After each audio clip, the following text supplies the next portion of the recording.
During World War II, a secret experiment was conceived, one that would push the boundaries of science and test the limits of human understanding. The Philadelphia Naval Shipyard became the backdrop for a series of events that would launch decades of mystery and speculation. As the USS Eldridge sat quietly in the harbor, a team of scientists and military personnel activated Project Rainbow. This was a top-secret program where the U.S. Navy attempted time travel, teleportation, and invisibility. This experiment would challenge everything the scientists thought they knew about the nature of reality, and the consequences of tinkering with the nature of reality would be disastrous.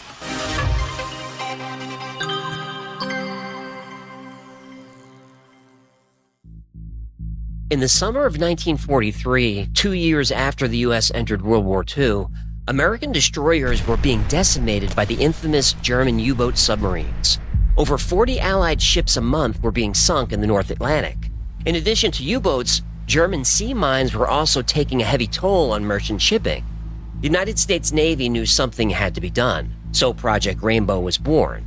If it worked, the Navy could win the Battle of the Atlantic almost immediately.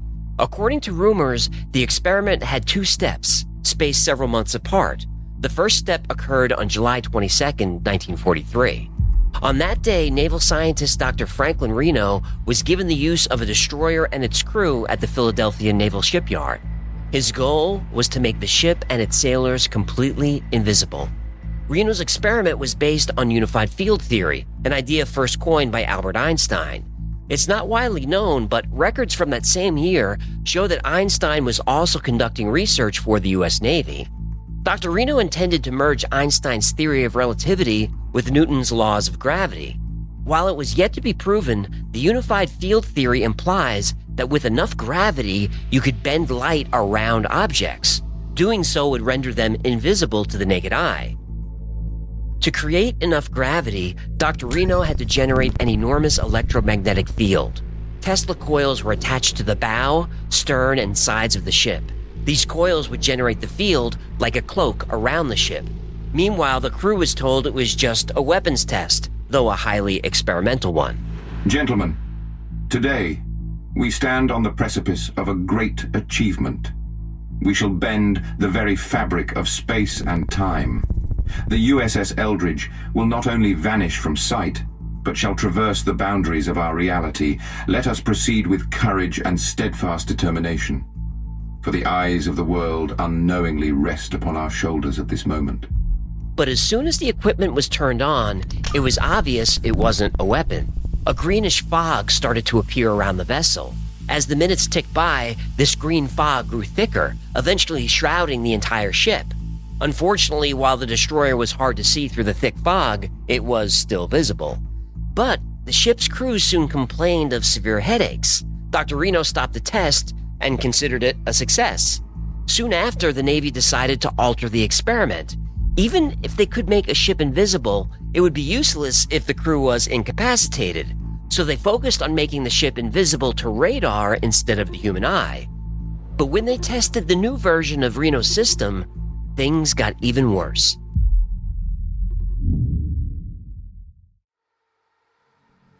On October 28, 1943, the USS Eldridge, a Cannon-class destroyer, was docked in the Philadelphia Naval Shipyard.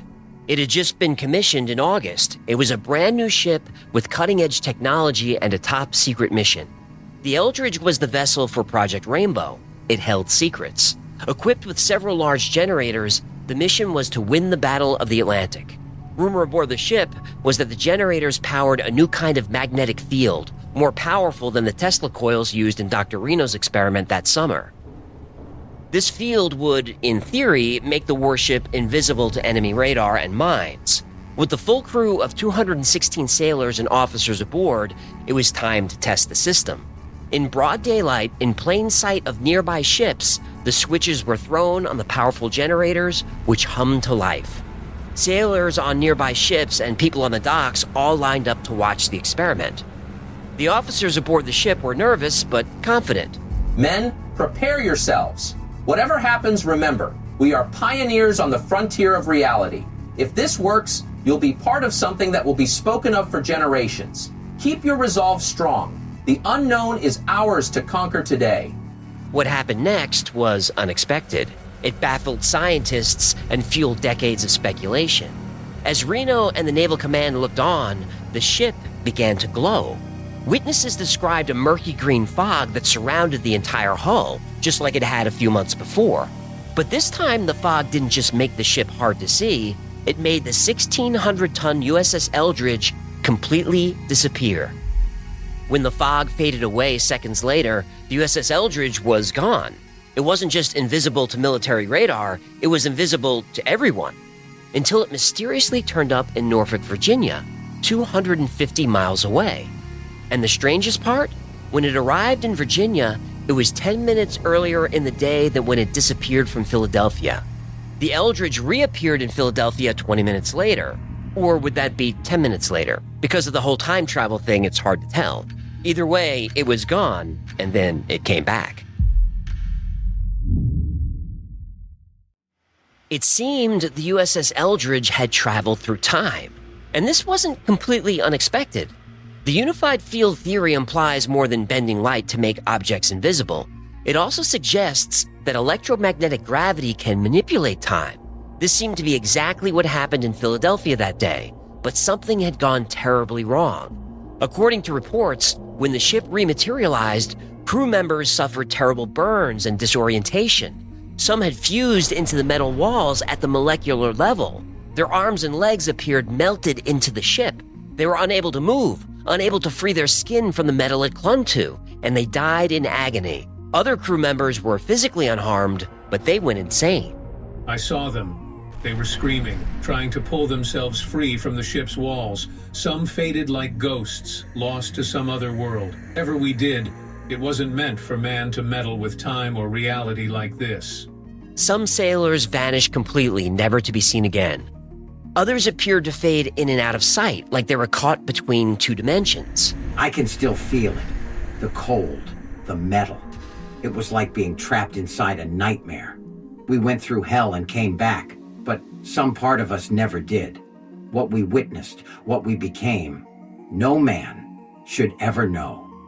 When the news broke that a naval ship had mastered invisibility with grisly results, many believed it. This was an age of war-fueled paranoia.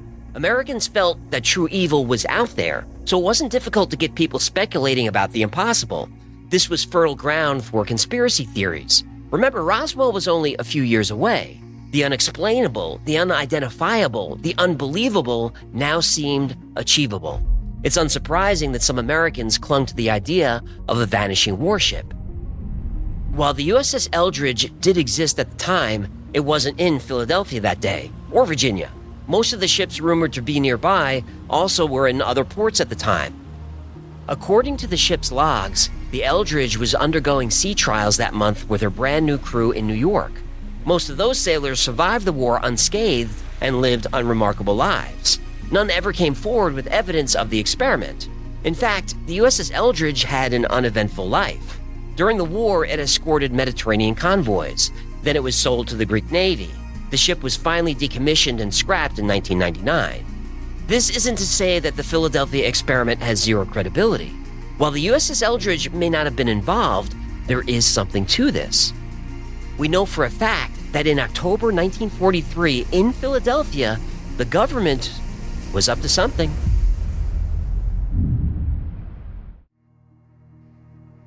In the 1940s, the U.S. Navy conducted experiments at the Philadelphia Naval Shipyard aimed at mastering invisibility. But it wasn't actual invisibility. The goal was to make U.S. ships invisible to underwater German mines. This is believed to be the foundation for the story. The Navy was experimenting with degaussing techniques, a method to make a ship magnetically invisible. At the time, Germans used the Gauss as the unit for the magnetic field strength in their mines' triggers. The process used to counter these mines was called degaussing. The original degaussing method involved installing electromagnetic coils onto ships. This likely sparked the rumors about Tesla coils. However, installing this equipment was expensive and difficult. So the Navy developed an alternative method called wiping. A large electrical cable was dragged along the side of the ship with a pulse of about 2,000 amps. Wiping altered or muted a ship's magnetic field. allowing it to avoid detection by mines. Without a magnetic field, the ships wouldn't trip the magnetic triggers on the mines. But degaussing wasn't permanent. As a ship traveled through the Earth's magnetic field, it slowly picked up that field, counteracting the effects of degaussing. Ships had to be degaussed on a schedule, much like getting an oil change. Using these techniques, Allied ships were well protected until 1943. But Germany was catching on, so new techniques were pursued to stay one step ahead. Though there's no official explanation from the Navy, it seems these new techniques were being developed in Philadelphia. Still, as far as we know, they were not experimenting with time travel, at least not in Philadelphia. But as I've covered in other episodes, the experiments at Montauk and Camp Hero are a different story. And stories may be the key to the Philadelphia experiment. While we know the US Navy wasn't using time travel in Philadelphia that day, they might have been testing something else, something far more sinister. It all began in 1955, when a man named Morris K. Jessup received a letter in the mail. Jessup was a well-known author. He had a master's in astronomy and operated the largest refracting telescope in the Southern Hemisphere, located in South Africa. He also taught astronomy and mathematics at the universities of Michigan and Drake. Jessup had recently published a book called The Case for the UFO, where he discussed unidentified flying objects and their exotic propulsion methods. The book caused quite a stir. It was written by an actual scientist who seemed to believe in aliens, or at least encouraged Americans to keep an open mind. Jessup understood the power of rumors and cover-ups. He knew public doubt was a useful tool for governments and wanted his book to inspire questions. Jessup's primary audience was UFO fanatics. For them, it was proof that the idea of aliens was worth exploring. It gave this whole group of believers credibility. They were ecstatic. Fan mail started pouring in, filled with strange sightings, new theories, and big ideas. Eventually, Carlos M. Allende penned a letter of his own. This letter ignited a cascade of rumors, theories, and speculation that still fascinate believers in secret technologies and government cover-ups. In his letter, Allende claimed he was standing on a merchant ship called the Andrew Furuseth in October 1943. The USS Eldridge was docked nearby. Suddenly, Allende watched as the ship vanished into a murky green cloud. He told Jessup it then appeared in Virginia 10 minutes earlier in time, before returning to Philadelphia with its crew fused to the steel bulkheads. Allende, also known as Allen, wrote that most of the men had not survived. One sailor walked through his quarters wall in sight of his family. Other crew members simply vanished. He said 2 burst into flames and burned for 18 days. Those who weren't killed, he wrote, were mad as hatters. The letter from Carlos Allende was unlike anything I had ever encountered. His claims were fantastical, bordering on the impossible. Yet there was a sincerity in his words that I could not ignore. As a man of science, I was skeptical, but as an explorer of the unknown, I was intrigued. I knew I had to pursue this lead no matter where it might take me. For the truth, however strange or terrifying, must always be brought to light. Allende claimed he knew the science behind the incident. The US Navy, he explained, had realized Einstein's unified field theory, where electromagnetism and gravity merge into a single field. Allende seemed to understand the science, and he was willing to go public with his information. But there was something about Allende that seemed off, and soon Morris K. Jessup would find out why.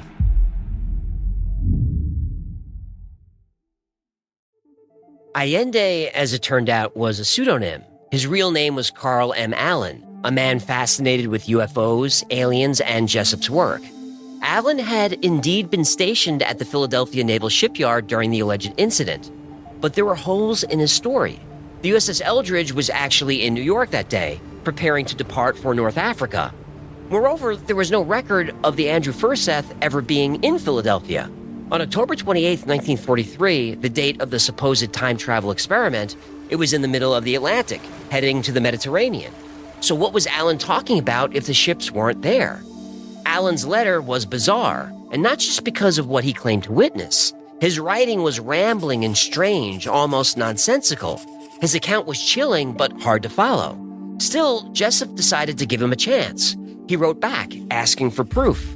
When Allen's next letter was more ramblings, Jessup started to ignore him. Mr. Jessup, you must believe me. I watched the ship vanish, felt the tremors of reality itself twist and shatter.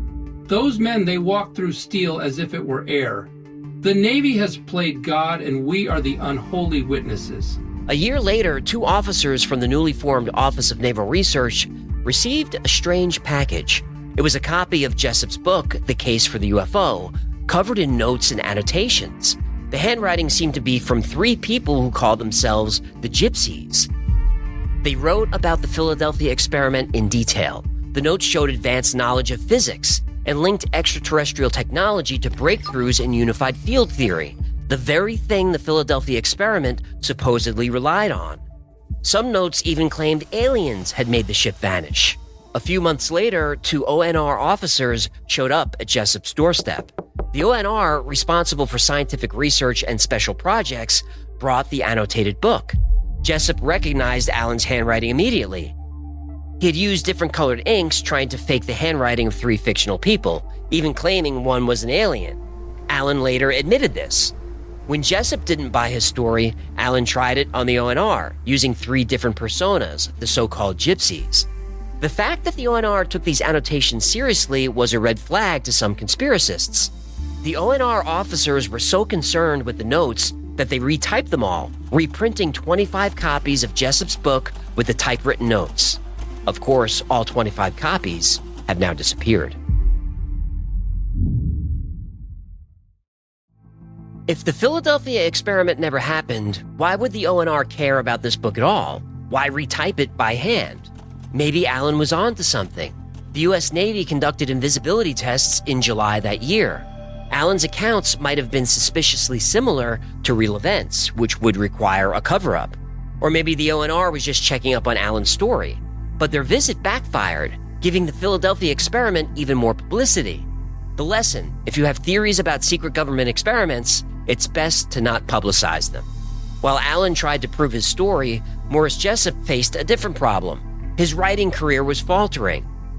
After the success of his first book, his second didn't sell well. 2 more books about UFOs also failed to gain traction.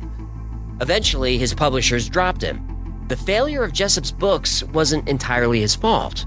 The mid to late 1950s saw a surge in UFO and supernatural publications. After Roswell, the American public was overwhelmed with stories of extraterrestrials. Few took them seriously anymore. Even scientific approaches like Jessup's had to compete against obvious hoaxes and bad headlines. Desperate to reclaim his fame, Jessup saw an opportunity in the Philadelphia experiment. He began obsessively researching Allen's claims, collecting any information he could find. In 1958, he shared his research with a friend, Ivan Sanderson. Sanderson was a researcher focused on zoology, physics, and astronomy, and he wrote extensively about the Bermuda Triangle and other strange phenomena. When Jessup met with Sanderson, he spoke ominously, almost fearfully. He begged Sanderson to keep the research safe. "Just in case something happened to me," he said. Morris was a man possessed. He spoke of the Philadelphia experiment with a fervor I had never seen before, as if he had stumbled upon a truth that both fascinated and terrified him.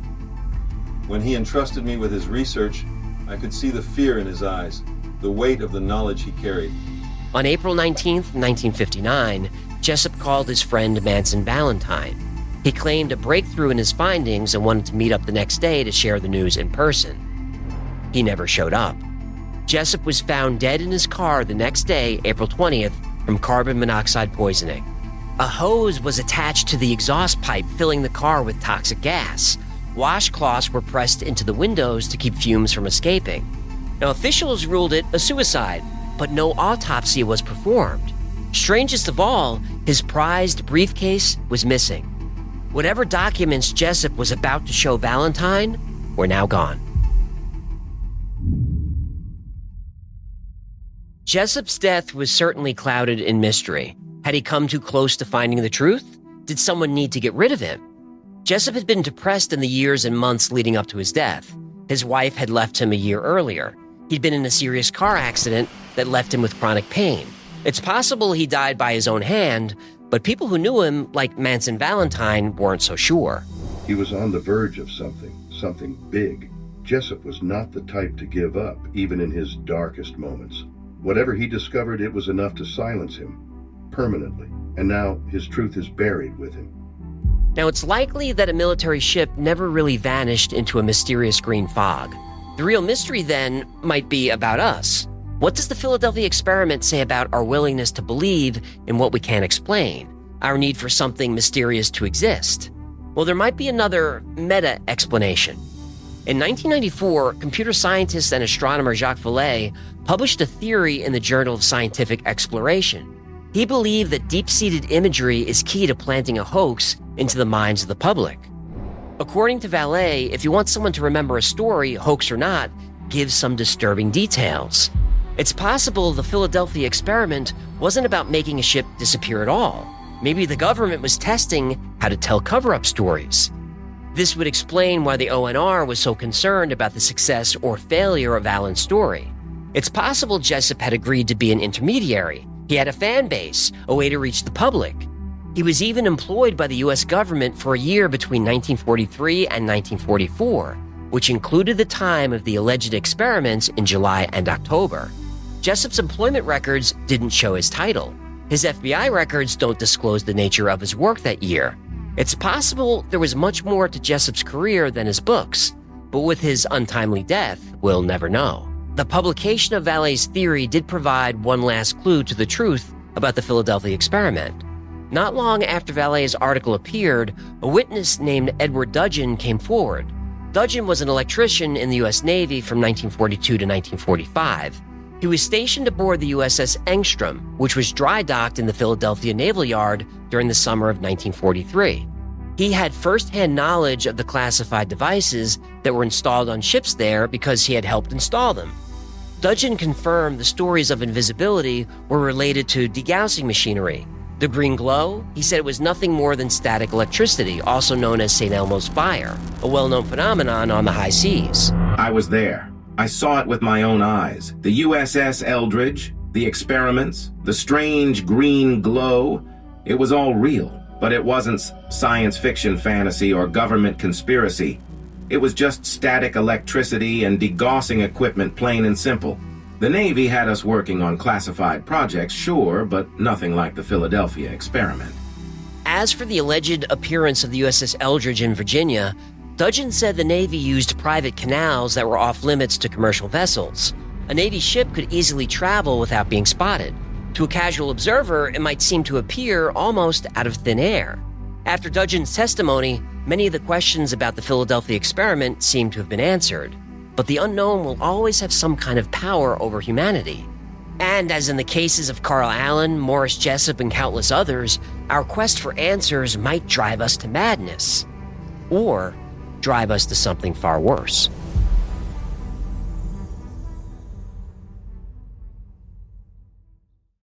Thank you so much for hanging out with me today. My name is AJ. This has been the Y-Files. If you had fun or learned anything, do me a favor, leave the podcast a nice review. That lets me know to keep making these things for you. And like most topics I cover on the Y-Files, today's was recommended by you. So if there's a story you'd like to learn more about, go to theyfiles.com/tips. And special thanks to our patrons who make the Y-Files possible. I dedicate every episode to you, and I couldn't do this without your support. So if you'd like to support the Y-Files, consider becoming a member on Patreon. For as little as $3 a month, you get all kinds of perks. You get early access to videos without commercials. You get first dibs on products like the Hecklefish Talking Plushie. You get special access on Discord. And you get 2 private live streams every week just for you. Plus, you help keep the Y-Files alive. Another great way to support is grab something from the Y-Files store. Go to shop.theyfiles.com, and we've got mugs and t-shirts and all the typical merch, but I'll make you 2 promises. 1, our merch is way more fun than anyone else. And 2, I keep the prices much lower than other creators. And if you followed the Y-Files for a while, you know it's important to me to keep the cost to you as low as possible. All right, those are the plugs, and that's the show. Until next time, be safe, be kind, and know that you are appreciated.